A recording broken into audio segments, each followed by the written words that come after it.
Howdy everybody, this is Dave. Thanks for checking out my channel. Today I'm going to take you on a tour of the Tigermoth camper trailer. I've owned it for a couple of years, been on a couple big trips and a lot of little trips. I'll take you on a bit of a problem-solving mission to get the camper tent off the top of the trailer. Before we do, let's take a step back in time to a simpler time. A couple summers ago, we were heading out west to Estes Park, Colorado. Here we are blasting through Nebraska. About midway through the state, we stopped for the night to camp and a big thunderstorm rolled through in the evening. This is what it sounded like sleeping on the inside of the camper.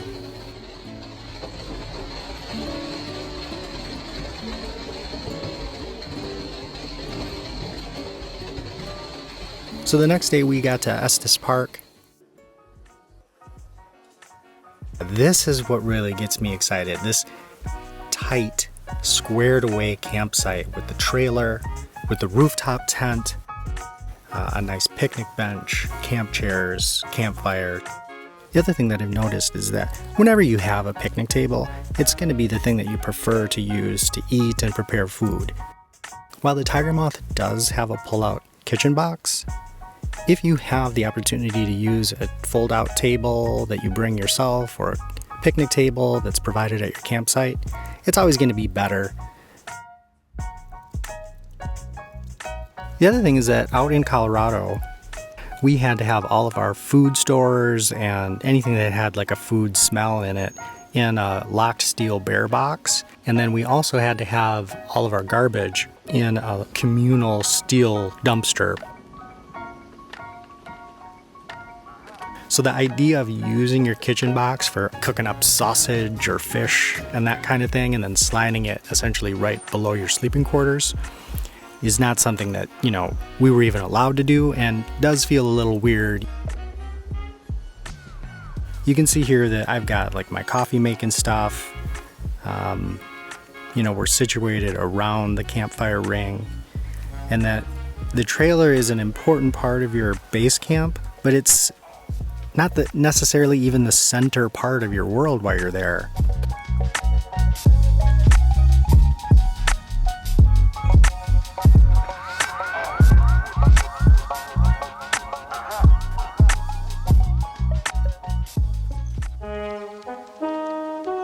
I would highly recommend getting the Toolbox as an optional accessory.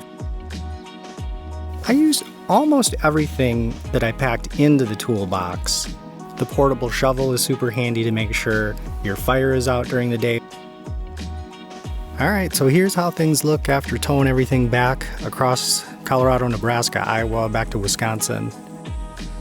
One of the things is that the tent actually adds a bit of helpful weight to the tongue of the trailer, and you'd have to pack the trailer a little bit more carefully if you didn't have that additional, 165 pounds pretty much straight on the tongue. We had a great time in Colorado, so much so that we started to decorate with some cool stickers that we found out there. So the next evolution for the camper for me was trying to figure out how to get the rooftop tent on and off a bit easier. And there were some trials and tribulations, tests that went awry.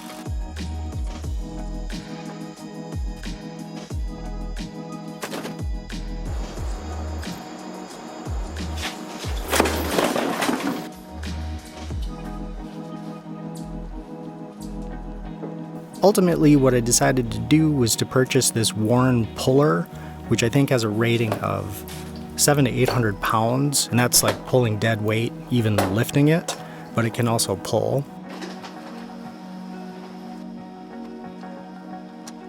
The size of this tent is kind of surprisingly thick.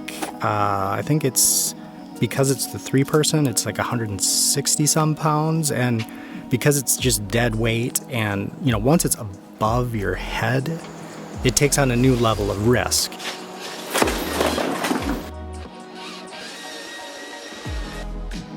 So I'm trying to do this safely. I've got a couple different heavy-duty straps and the Warren puller attached to both of them. I'm making progress on this long ramp. I've put some beeswax on both the underside of the tent and on the wood members themselves. So what I find out here is the cargo rack bars collide with the claws on the underside of the tent. And that I need to modify the ramp to essentially rise up another 1.5 inches, and then they're going to need to float directly above the bars so that they can then be dropped that additional 1.5 inches onto the crossbars, which will then be tightened and locked such that the tent will be secure.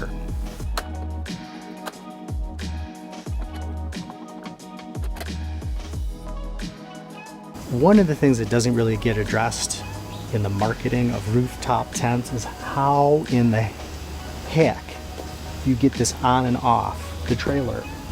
You know, especially as somebody who enjoys the independence of camping, not being able to take this on and off easily is the missing link for me. I really want you to think about this. How are you going to get that off? So one way of looking at this is that if you don't have to take that thing off, leave it on forever. A tent should be compact, it should be portable, it should be something that you can set up quickly. I'm going to use a ramp made out of 2x4s, and then I'm going to use this winch. All right, I've got some steel hooks here attached to the frame of the camper, then a worn puller. Utility blanket here just to protect the paint surface of the trailer. Right, so here's another view of the puller. That's the anchor point there. Got a couple linkages just to have it in a nice comfortable location. This wire rope here, a tow strap that's double wrapped and then essentially centered on the tent, which is about 165 pounds. Yes. All right, I've welded a piece of steel plate onto a jack, and then I'm just gonna unfurl the grab handle things for the rack system here.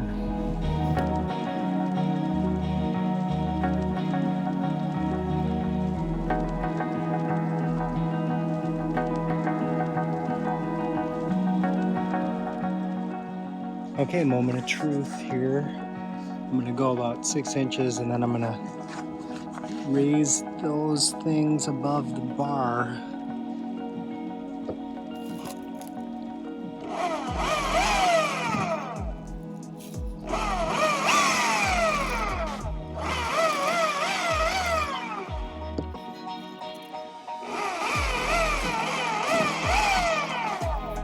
I don't even need to.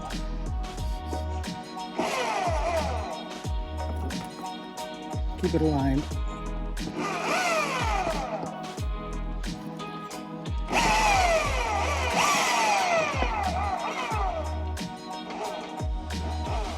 Okay, I'm gonna actually back that up a little bit. And then I'll raise those individually.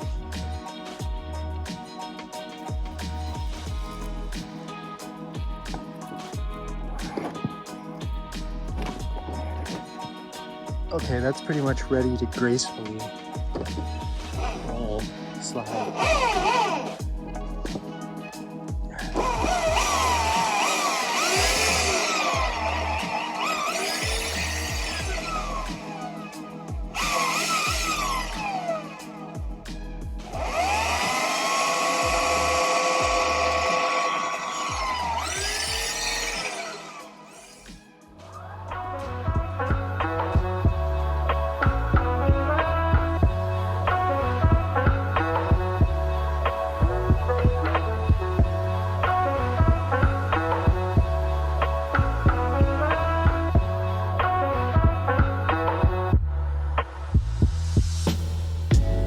So after owning the Tigermoth trailer for a couple years, how do I feel about it?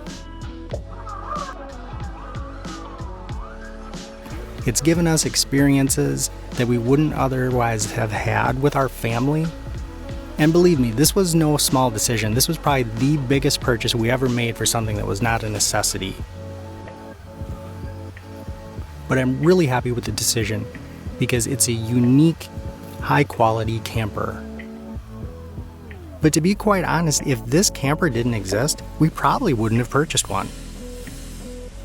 And I'm guessing that if and when the time comes to sell the thing, that it'll maintain its value pretty well compared to other trailers of a similar size. If you're thinking about buying this trailer and you have any questions that I haven't answered here, feel free to hit me up. Thanks for watching and see you next time.